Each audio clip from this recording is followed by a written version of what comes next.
ଅଭଡ଼ା ଅଭଡ଼ା କଣ ଆପଣ ମାନେ ଜାଣନ୍ତି? ଶ୍ରୀମନ୍ଦିରର ରୋଷଘରେ ଯେଉଁ ଚାଉଳ ଥାଏ ରନ୍ଧା ହେବା ପାଇଁ ତାହାକୁ କହନ୍ତି ଅମୁଣିଆ ଅନ୍ନ। ଅମୁଣିଆ ଅନ୍ନ ଯେତେବେଳେ ରନ୍ଧା ହୋଇଯାଏ ତାହାକୁ କହନ୍ତି ଅନ୍ନ।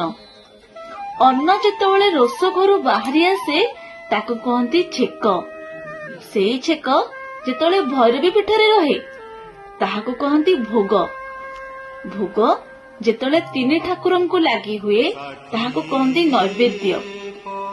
ନୈବେଦ୍ୟ ଯେତେବେଳେ ମହା ବିମଳାଙ୍କ ପାଖେ ଲାଗି ହୁଏ ତାହା ମହାପ୍ରସାଦ ହୋଇଯାଏ। ଆଉ ସେଇ ମହାପ୍ରସାଦ ଯେତେବେଳେ ପଞ୍ଚ ପରମେଶ୍ୱରଙ୍କ ପାଖେ ଲାଗି ହୁଏ ତାହା କୈବଲ୍ୟ ହୋଇଯାଏ।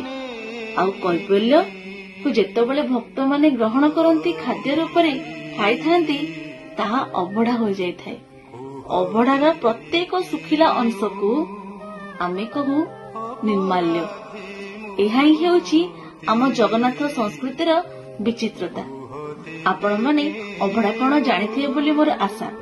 ଯଦି ବି କିଏ ଏହାକୁ ଜାଣିନାହାନ୍ତି ତାଙ୍କୁ ଏହି ଭିଡିଓଟି ସେୟାର କରିବେ ଆଉ ଆମ ଜଗନ୍ନାଥ ସଂସ୍କୃତିର ପ୍ରଚାର ପ୍ରସାର କରିବାକୁ ଭୁଲିବେ ନାହିଁ। ଜୟ ଜଗନ୍ନାଥ।